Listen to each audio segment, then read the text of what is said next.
تیسرا نظریہ جو الہی نظریہ ہے، 3 گھنٹے تک چھایا رہنے والا یہ اندھیرا اپنے اندر روحانی معنی سموئے ہوئے ہے۔ علم الہیات میں یہ اندھیرا فطری قانون کے مطابق نہیں تھا بلکہ کلام مقدس کی پیش گوئیوں کے مطابق تھا۔ یقینی طور پر یہ اندھیرا خدا کی مرضی سے تھا جو کائنات کا خالق اور سورج، چاند اور ستاروں کو بنانے اور ان کی گردش کی رفتار مقرر کرنے والا ہے۔ خداوند خدا فرماتا ہے، اس روز آفتاب دوپہر ہی کو غروب ہو جائے گا اور میں روز روشن میں ہی زمین کو تاریک کروں گا۔ آموز اس کا 8واں باب اور اس کی 9ویں آیت۔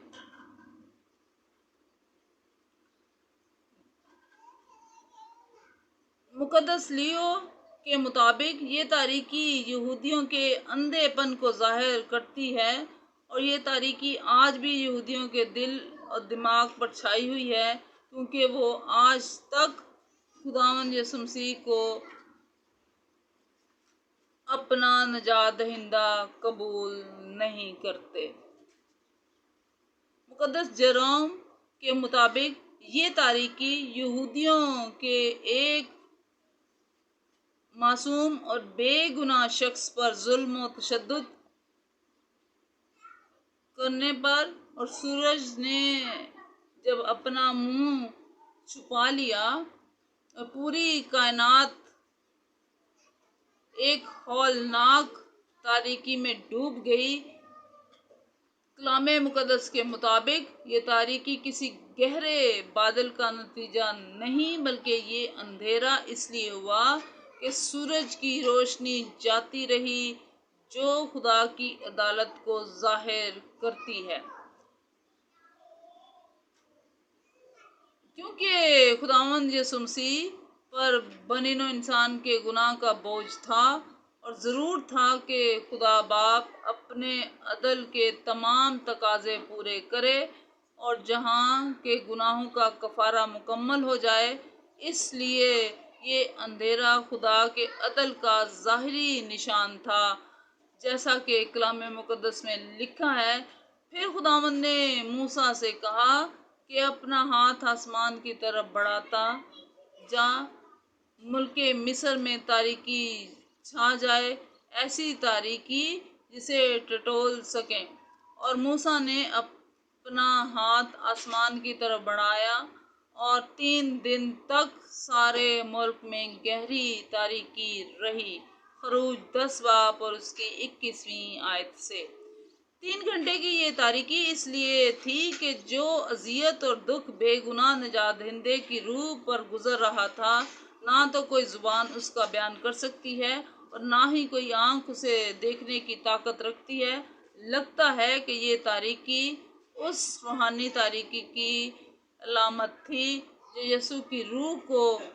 گھیرے ہوئے تھی، کیونکہ بائبل مقدس کی عدالتی زبان میں تاریکی سوائے خدا سے جدائی کے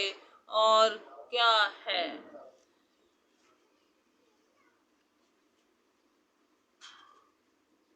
کیونکہ خدا نور ہے اور اس میں ذرا بھی تاریکی نہیں۔ تیسرے پہر کے قریب تقریباً 3 بجے سپہر اس نے بڑی آواز سے چلا کر کہا، ایلی ایلی لما شبقتانی، یعنی اے میرے خدا، اے میرے خدا، تو نے مجھے کیوں چھوڑ دیا۔ خداوند یسوع مسیح کے ان الفاظ پر تمام مفسرین اتفاق کرتے ہیں کہ اس نے زبور 22 کی تلاوت کی ہے اور ان الفاظ کی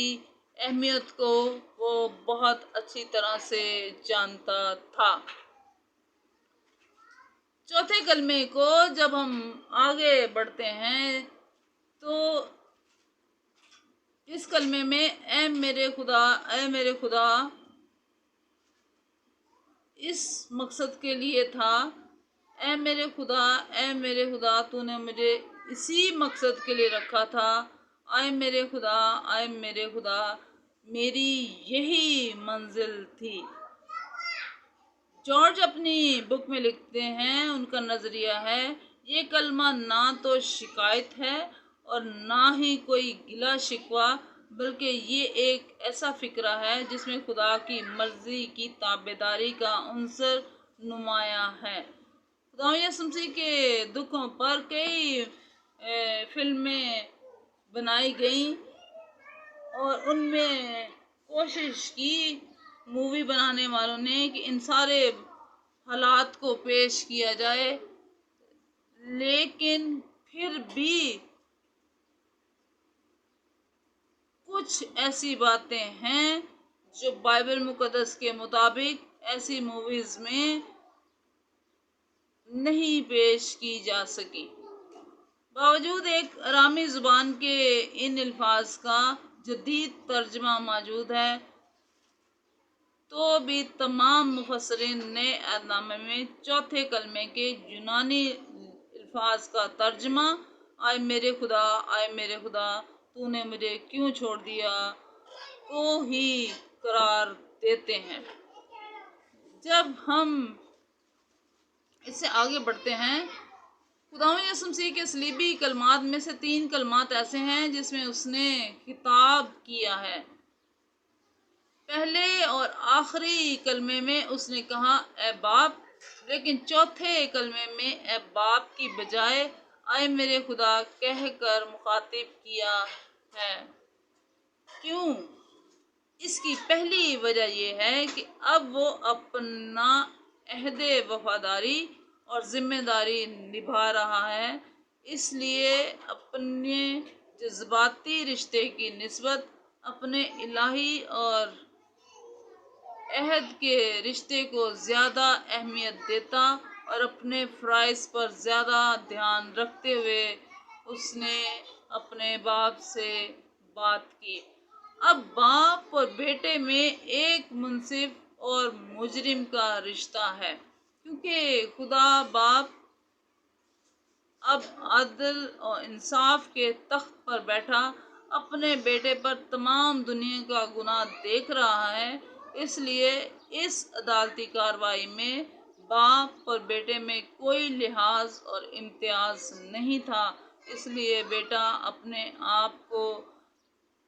بیٹے کی جگہ نہیں بلکہ مجرم کی جگہ رکھتے ہوئے اپنے باپ کو جذباتی رشتے سے نہیں بلکہ ایک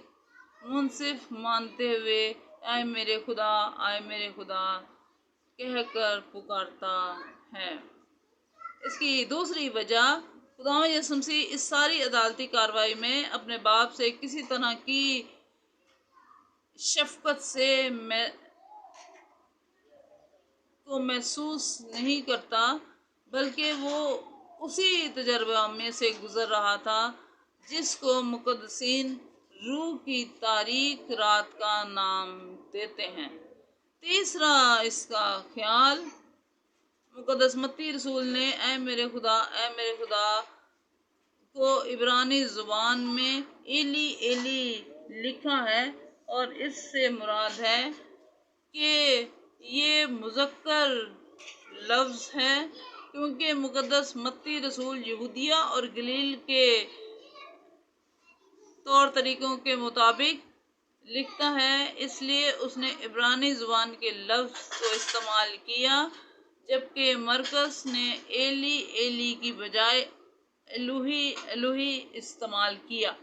مرقس 15 باب اس کی 34ویں آیت، جو کہ آرامی زبان کے الفاظ ہیں جو خداوند یسوع مسیح کے دور میں ملک فلسطین